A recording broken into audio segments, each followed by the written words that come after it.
So today I want to unbox the Geeetech Giantarm D200. It's a cloud 3D printer. You can print from your cell phone, you can print from their proprietary software, you can use any software you want. It also has an SD card reader to it, so it allows you to print any way you want to with this particular printer. At least that's the way it's been advertised. So I'm going to unbox this, we're going to take a look at it. This was furnished to the channel free of charge. It was sent for me to unbox, test, and review, give them my thoughts on it. And as you've known from my past videos, I don't cut a whole lot of stuff out. You'll see a lot of it from beginning to end. I apologize up front if the video is a little bit longer than usual, but let's get into it.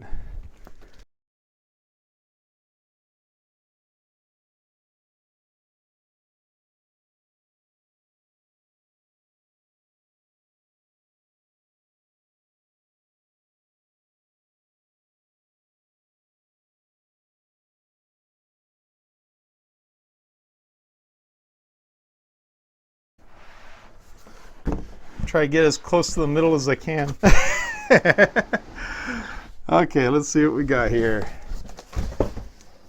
Okay, so as you can see, get the packing material out of this box. This thing is entombed in packing material. I believe this actually spins around that way. It comes like that inside the box. And that is very thick packing material. Let's see what we have here. Make a little bit more room here. Oh wow! It sent me a Giantarm t-shirt. Let's see, what size is it? I can't tell. I think it's an XL. It might fit me. I lost a little bit of weight. It might actually work. Okay, let's get this turned around the right direction. There's our quick start guide. And there, now you can see what it looks like. So as you can see, it is very well packed in foam. Let's go ahead and pull it out of that.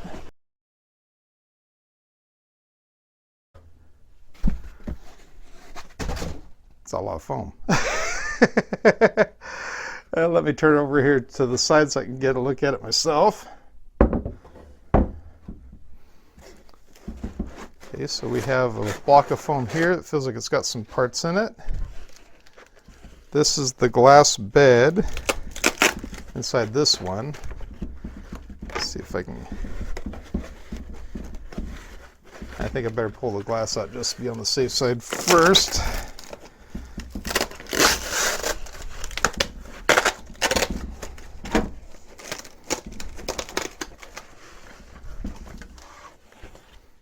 Set this over here to the side for the moment. Okay, so glass is out.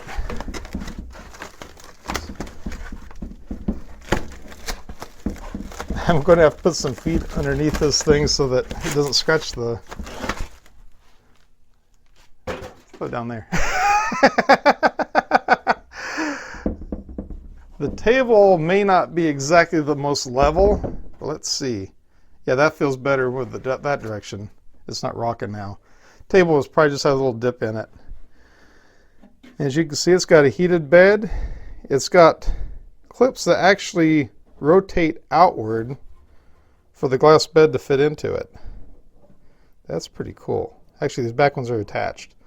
So it's just those. Which that I'll worry about here in a moment whenever we get it raised up. But for now, let me move this to the side. Put that up there for the moment. Let's see what we have inside this. We have a standard, this is like what you'd find on a normal computer, normal PC power cable. And it's the USA plug.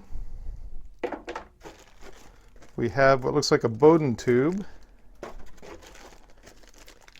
This right here is, I believe that's the wiring for the extruder.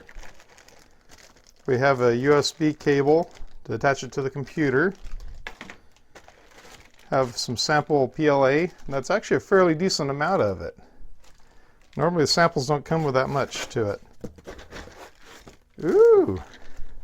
I got a set like that for with my very first Geeetech printer, that Prusa i3. That's a cool little set. I'm definitely going to hang on to that. It looks like I got a Geeetech ink pen. Nice! This right here is a punch rod for if you have any film that gets stuck in the nozzle throat, you can punch it out with that. Let's see what the rest of this is. Oh, I think that's probably for a spool holder. I think that's what that is. I think it's for a spool holder. I'm not for sure what that piece is. I'll check it out here in just a moment. And then we got a memory card. Now, from what I understand, there's actually a model that's preloaded on this, so we'll find out here shortly. That's all of that. Hang on for a second, let me get this all out of the way here. Okay, got everything cleaned up a little bit, so now let's go ahead and continue. So step one is to unbox it. I think we got that taken care of. It says to unpack it, remove the foam from out of this part, and it says to cut the zip ties. The thing is, I do not see zip ties. What I see is that cellophane, or whatever they call it, like shrink wrap and bubble wrap. So let's just go ahead and remove that, taking care of it, we don't scratch it or cut anything that doesn't need to be cut. Nice. Okay, so that moves freely.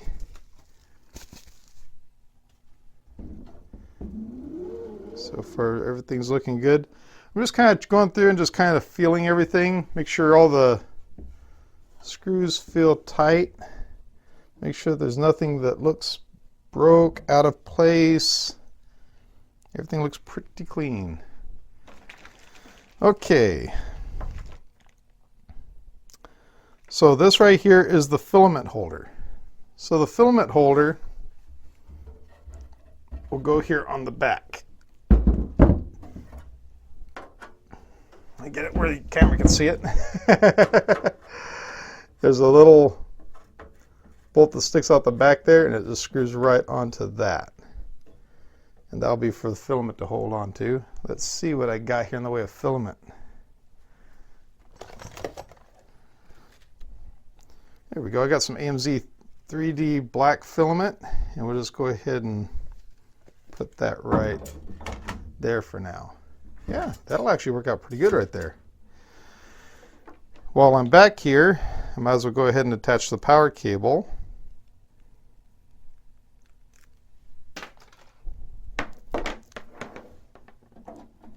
That goes right there. Now, what do we have here? Okay, so this appears to be the filament sensor. Now that's what I think is a little bit different with this one compared to all the other Geeetech printers I've ever seen or dealt with. This one actually has a filament sensor, so if it runs out of filament or the filament happens to break and it comes up past the sensor, it'll shut off the machine. Now when I say shut off the machine, it's got plenty of filament, so it can actually finish the layer or get to the point where it can actually pause itself and move to a home position. At least from what I read, that's what it's supposed to do. That's something we'll test out a little bit later on. It may not be in this video, but we'll definitely get that tested out as well. So let's go ahead and get this hooked up. This plugs in back here at the back. And then this, I'm sure there is a notch. Yes, there is. We're going to take and place it into the notch, seat the cable, and then screw this in. This is the electronics portion of it. So that is set up. Next thing, I believe, is going to be the Bowden tube. I actually should pull this out and double check everything. I'm just kind of going by what seems right. Okay, so this is the Bowden tube, which I am guessing attaches into this portion. Yes, no.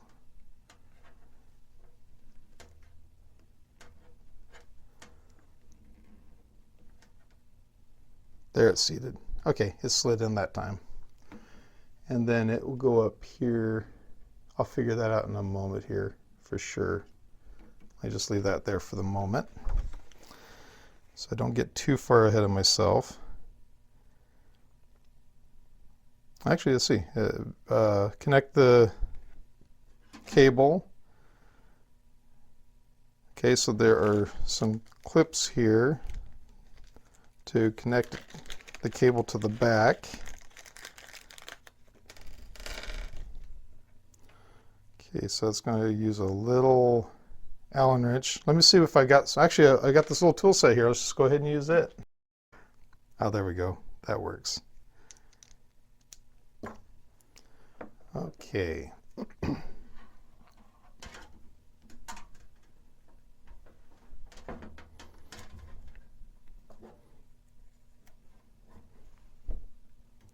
So let's go ahead and take a screw, put a washer on it, and then screw the first connector there. Snug it up. And then take another set. I think right about there should work. Let me go ahead and, well, I'll leave the spool on there, but I'll pull it off here in a moment and show you exactly where I'm putting it.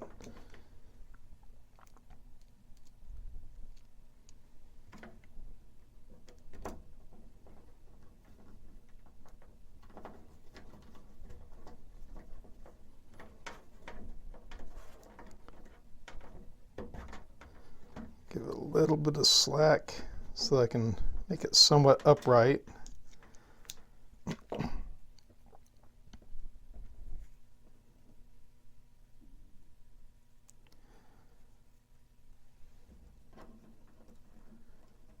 One more.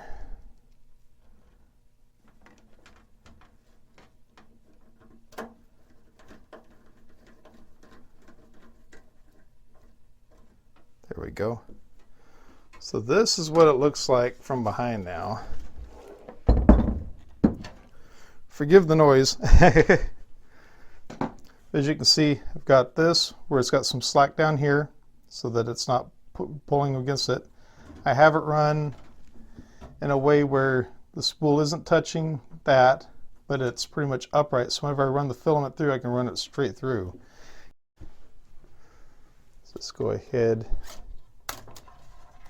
pull off some of this filament here, clip it at an angle. You want it where it's got a sharp angle to it. And then we're going to go ahead and start feeding it up through this tube.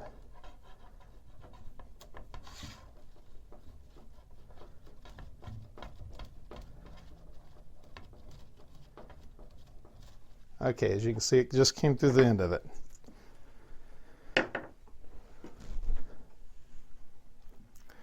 Okay, so now that we have our filament run through that tube there, let me get rid of some more of this trash.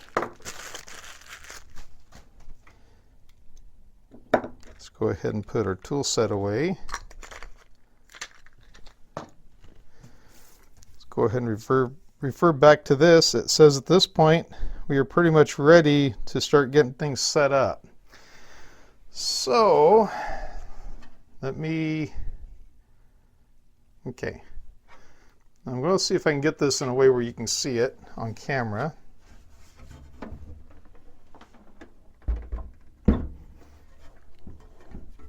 I've still got to work on getting a camera set up overhead. When I get that set up eventually, that'll make things a lot easier. Okay. So from what I understand, you take this lever right here, pull it to the side. That allows you to feed the filament down till it stops, and then you can place your Bowden tube into the little holder there. Seems fair enough. We'll see if that works out. Okay, so at this point, I'm going to go ahead and plug it in. Turn on my power strip and turn on the printer.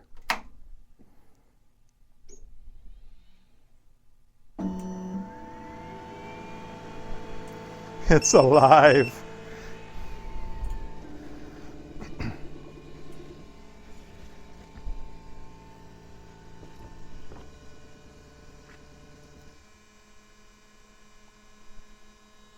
Okay, so now that it's powered up, from what I understand, let's see.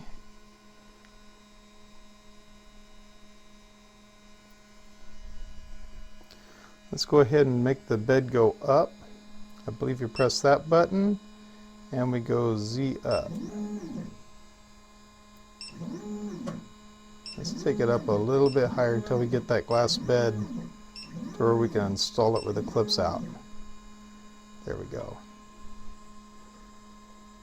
Okay, so from what I understand, they want me to print with painter's tape.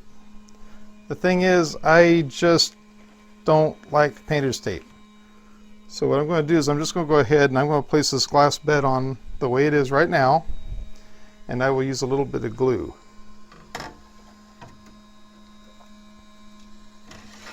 Let's see if I can bring that underneath those clips.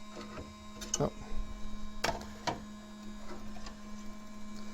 Okay, so I should be able to rotate those clips out. The clips are very sharp, so be very careful if you get one of these that you don't cut yourself on it. And it's actually still not one to fit. One thing I can tell you too is the glass bed is what's going to give this printer, the print bed, the rigidity. As you can see, that it seems a little bit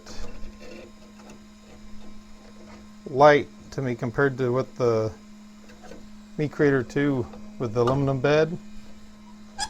It just seems a little bit on the light side to me, but I believe the glass is going to make it more rigid.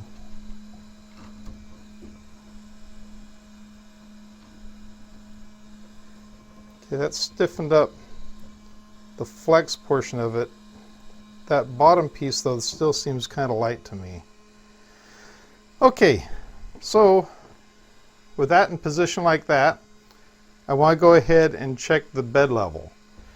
That is probably where the instructions kind of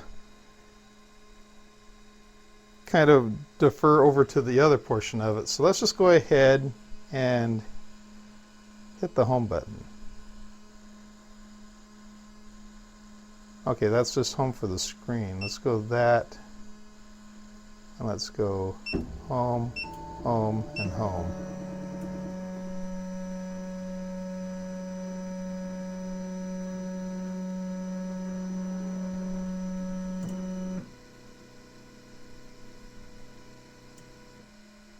Okay.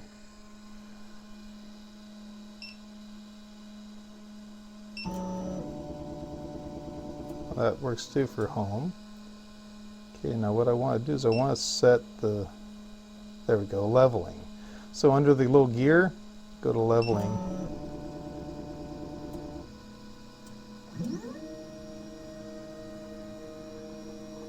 Looks like everything operates pretty smooth. That's good. Okay, so let's go ahead and press 5.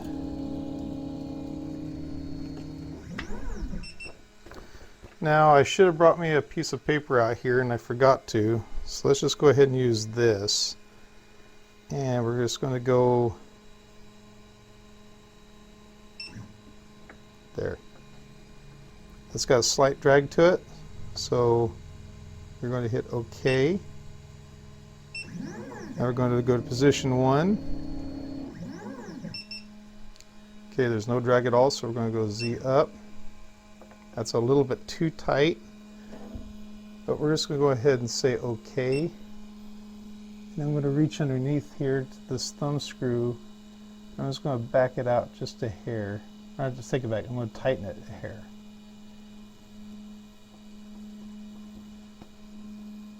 It's got about the same as what that center portion had. Let's go ahead and hit 2.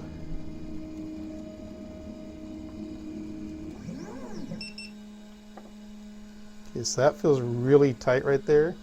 So let's just go ahead and just, oh yeah, that screw seems a little bit loose anyway.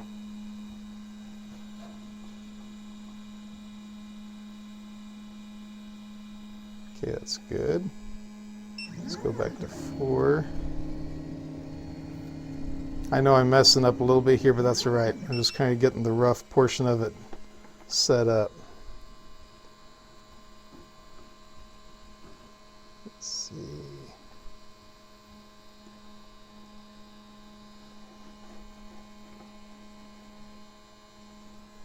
That feels pretty good.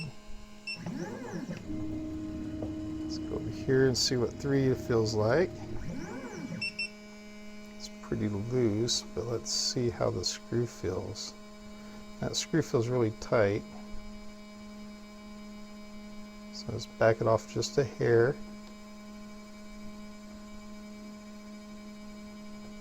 That feels good. Okay, let's go back to 5. I'm probably going to have to readjust it here one more time. So that feels pretty tight. Well, so that's too loose. So we're going to just go and do back to there. We're just going to say okay for the moment. Let's go back over here to 1.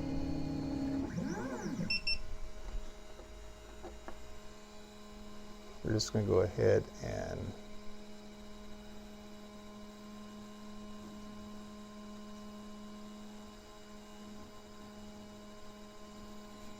that feels good.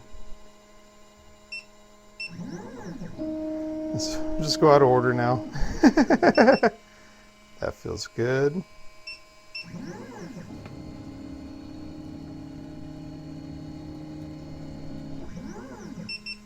That feels really good.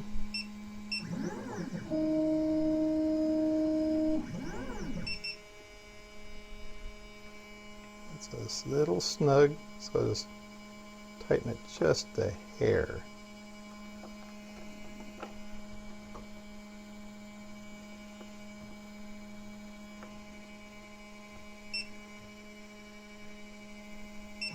Go back to 5 one last time, see how that feels. I bet it feels just fine. You know what? That's going to work just fine. Okay, so let's go ahead and hit the black back button, get back out of it. So what I'm going to do now is I'm going to go ahead and start it to heating up. So let's see if I can figure this out. Let's see, Wi-Fi. A few moments later. Ah, there we go. So you press the nozzle. Press the nozzle, that should start everything to heating.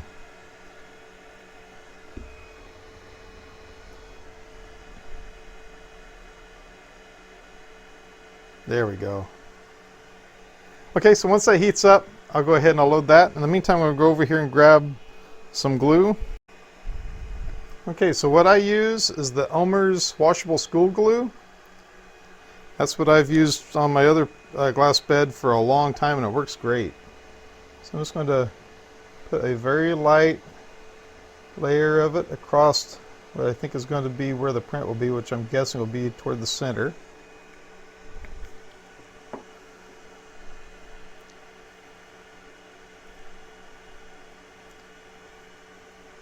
Okay, so we're nearing 177, 178 C. So I'm going to go ahead and reinstall this filament again to where I think it should go.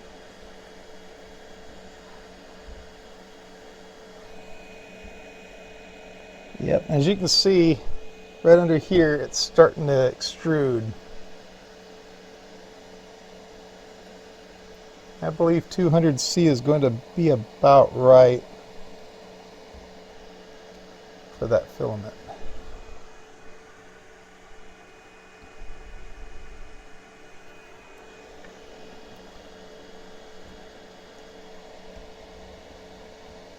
Yeah, 200C is going to be about right for the filament. Okay, so we have that heated up. We've leveled the bed. Now we want to go ahead and do our first print.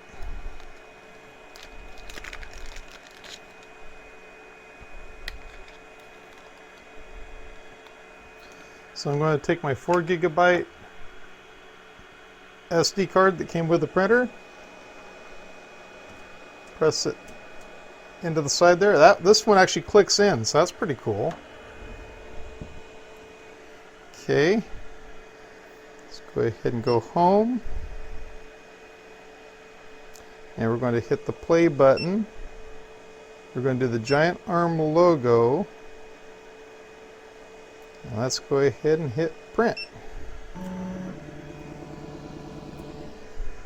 going to pull the filament out. It's down there a little bit. And let's see how she prints.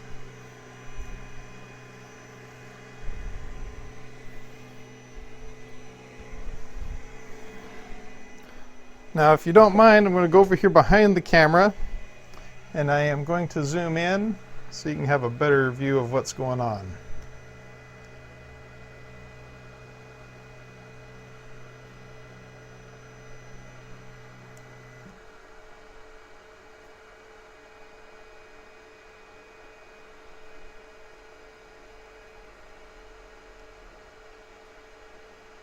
There we go. So what's waiting for right now is for the print bed to finish heating up. Right now it's at 45 degrees Celsius, 47, it's slowly climbing.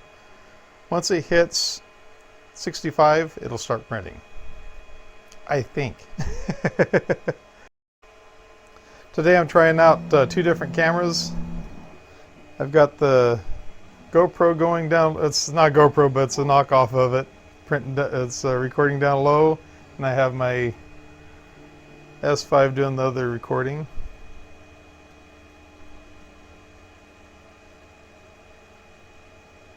My goodness, how big is the logo going to be? Well, while it's printing, let's go ahead and just go over a couple of the specs here. This printer has a print volume of 300 millimeters wide by 180 deep by 180 tall. So that's a as of this moment, this is the biggest printer that I currently have in my possession at the moment. So that's going to be really cool to actually test the boundaries of exactly what I can actually print on this thing. This one does have a whole new style hot end. This one actually has it where you can disconnect the hot end from the cold end by pushing a button and sliding it out. It's supposed to make it easier to change out nozzles. You can have multiple cartridges, swap them out, with different size nozzles, so it makes swapping nozzles a lot faster. Once again, it does have a touchscreen LCD screen, fully color, so that's really cool. It's got RGB lighting for the front strip for the lighting up the print bed. All metal construction all the way around on it. It does have a filament sensor, so it can detect if it runs out of filament or if the filament breaks. It also has a power loss where you can unplug it, power goes out, you're in the middle of a storm and the storm knocks out the power, or a tree comes down or whatever. It will actually has enough power to it where it'll continue the print to a break-off point, pause the print, rehome itself as far as the Y and the X axis, from what I understand, to get it away from the print, and then shut itself down. Upon power coming back on, you can actually go into and select restart print. It's supposed to restart the heating of everything, and when everything's back up to temperature, go back over and continue the print exactly where it left off. Once again, this is all stuff I got to test out and find out if it actually works, but it's going to be interesting to see. If it does that, that's going to be so cool, because I've lost so many prints because of power failures.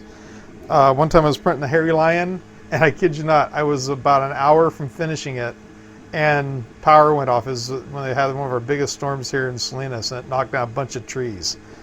And I would have given my eye teeth to have something that would have saved that print.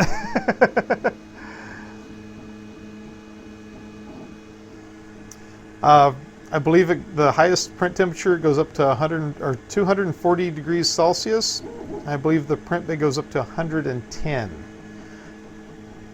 It does have a homing sensor at the bottom, so it doesn't bottom out too bad onto whenever the print bed goes down all the way, which is kind of different because I've never heard of a maximum minimum sensor setup, but this is supposed to have that. So that's pretty cool. Okay, so I just moved up to the second layer, so now I'll see whether I need to stop the print or whether I can continue it. Okay, so they apparently had it set from the memory card. It was set where it didn't have that extra gap that I normally would give it in Cura. So I'll definitely be loading up some new models. I'll put them on there and try them out and see how everything works out. Because I can see now where it's doing the line around everything on the glass like it's supposed to, like it should have done on the first layer. So I think this second layer should really clean everything up.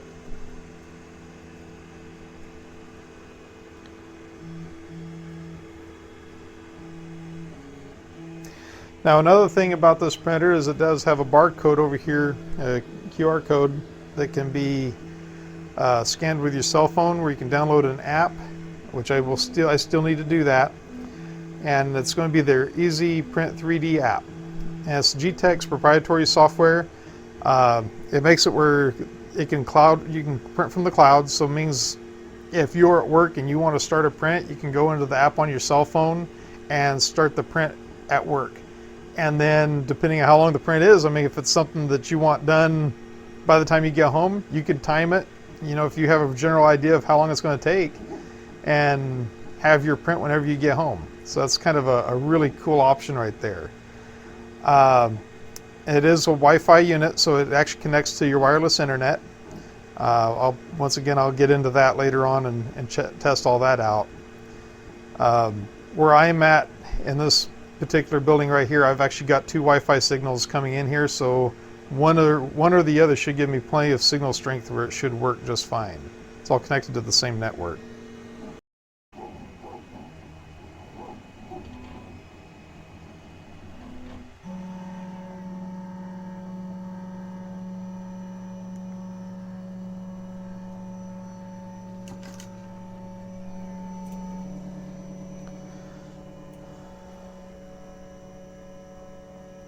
Okay guys, as you can see, something just happened.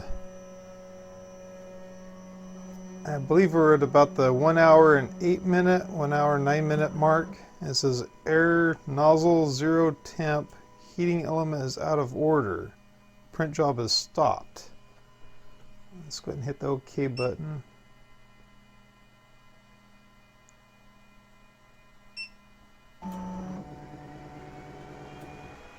See if it'll recover the job.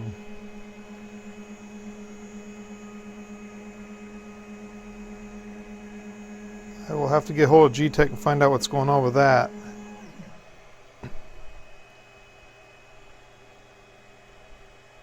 Everything on this end seemed like it was still staying heated up and everything, but right then it says down to 150 degrees.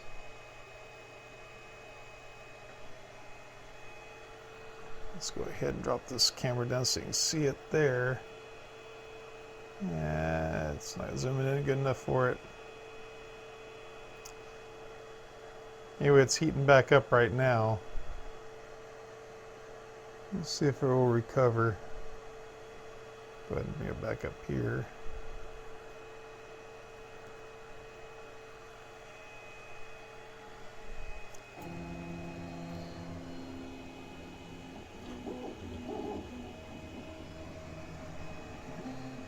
It's back up to 200 degrees. No, 98. Okay, there went back to 200. So it did continue where it left off.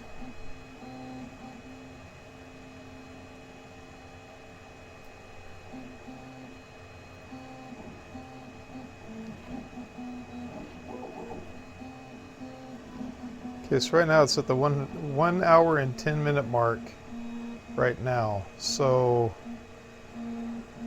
we'll continue on and see what happens.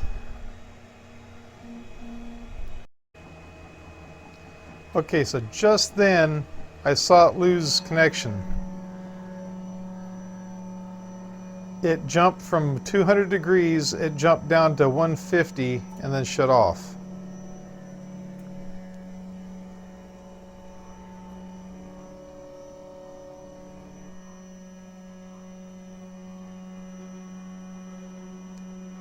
Now what I'm noticing is that it looks like the print has peeled up from the corner over there. I think what might be happening, let's see if it'll restart here. What might be happening is it might be bumping the extruder, the nozzle portion of it, making it lose contact as far as where the thermistor connects to it, because once again this is a removable hot end. So it could be that it's bumping something and it's causing it to maybe lose contact. Let's see if it'll go ahead and recover. It's heating back up again. So back up to 178. We'll see though.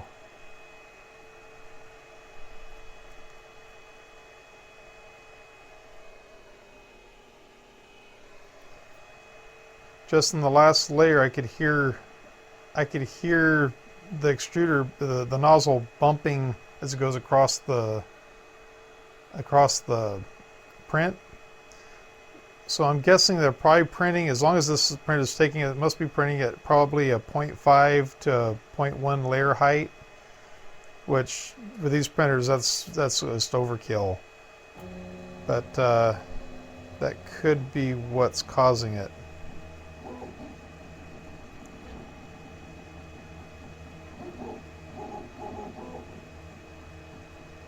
It regained its heat, it's restarted, so if I can get this print to finish out, I'll be happy. And then we'll go from there on troubleshooting it. Okay guys, so we are at 99%. It has been 1 hour, 54 minutes and 45 seconds that it has been printing. It is nearly done. As soon as it finishes this pass, it should be done. And then it'll hopefully drop the bed down to where I can use the build tack spatula to go ahead and take the print off. Now, this hasn't went without issues. I mean, it stopped printing twice because it appeared it lost connection or lost heat on the hot end. So that is something I'm going to take a look at. I have a gut feeling I know what it is, and I'll check it out in the next video. What I'll do is I'm just going to kind of end this one. Once this print's done, we'll kind of go back over, the initial thoughts of the machine. But I think it's something that's fixable. I got a gut feeling it's something I should have looked at before I started the print, and that was I should have disconnected the hot end. I should have reconnected it, and I think it would have probably saved a whole lot of problems that way. The other thing was, I don't know on the print what the infill or what the layer height was. If the layer height is too, let's say if it's a 0.5 layer height, I'm not for sure what this is, but if it was a 0.5 layer height, it can actually cause it where the nozzle rubs against the infill, which with this style, I'm afraid it could make it lose connection. But that's something we'll take a look at. Let me go ahead and zoom this back out. There we go. Okay, and let me go over here and grab my spatula. I'm going to go ahead and power it off. Now typically I would let everything cool down, but I believe it'll come right off. It looked like it was starting to raise up on the corner because once again I didn't put enough of the glue down because I didn't imagine in a million years that print would be that big. There we go. Okay, let me back over here to the camera. As you can see, it turned out really nice on the surface. The sides, you can't even feel the layer. You can hear it with your fingernail running across it, but it's very fine detail on the layer height. And of course, printing on glass always gives it that real nice sheen to it. So the print itself turned out really good. And what I was concerned about is where it started and stopped and restarted. And it looks like it did it fairly cleanly. I'm trying to get where I can see on camera, but I'm kind of up against my lights. But for the most part, for a first print, that's turned out really good. And for the fact that it was restarted twice, you can't even tell where it restarted. That's the part that's really interesting with that. Okay, let me get back over here. So, I mean, my initial thoughts of the machine, I think it's a nice machine. It's, I want to definitely check out that hot end, make sure that it's seated correctly. I should have checked it. That could be what the issue is. The other issue is if it was, seeing that this print was sliced by Geeetech, if it was sliced at 0.5 layer height, that's kind of overkill, in which case it doesn't need to be rubbing up against the infill and everything that hard. By going to a 0.1 layer height, it would give you almost nearly the same resolution and save about half the print time as well. But it also would give it that little bit extra of a gap to where it would lay down the filament and the nozzle itself wouldn't be touching anything. So that's going to be, I'll wait till everything's cooled down. I'll probably wait till tomorrow and get into that part of it, and I'll make a whole nother video on that part. But today my big concern was to get this out of the box, turn it on, use it for the first time, and we were able to do that in this video. It's a very long video. You won't see as much as what I recorded. I recorded over 2 hours of video in this whole thing because the print itself was nearly 2 hours. But with the unboxing and everything, it's nearing about 2 hours and 45 minutes on the two cameras and on my audio as well. So it's been a pretty long night. It's getting toward 1 o'clock at this point. But I was very happy to get this out of the box, try it out. I mean, my initial impressions of it is it's a good machine. I just need to verify why it lost connection on the hot end. Once again, I don't think it's a defect. I think it's probably, it may have been just jarred loose during shipping. I'll verify it and make sure. Also double check the contacts on it because the way it's set up, which I'll show you in the next video, it's got contacts. So if it lost any kind of connection, especially when it comes to the thermistor portion of it or to the power to the hot end to keep it heated up, I could see where that would cause a problem. But we'll look into that pretty soon here. Anyway, guys, thank you very much for watching. Thank you very much, Geeetech, for sending this printer for me to unbox and review. And it goes along with the territory. Anytime there's something comes up, you know I got to make a video on it. So, guys, thank you very much for watching. Have a great day, and I'll see you in the next one. Hey, guys, thank you for watching this video. If you like it, please give it a thumbs up. If you like the channel, please subscribe. I sure appreciate it. You can do that by clicking on the link over here. Don't forget to ring the bell too. That way you'll be notified when a video comes out. Also, if you'd like to support the channel, please click on my Patreon page over here. You can support the channel from there. If you'd like to check out one of my other videos, please give these a shot. I think you're going to love them. Oh yeah, you're going to like them. Have a great day and take care. Bye.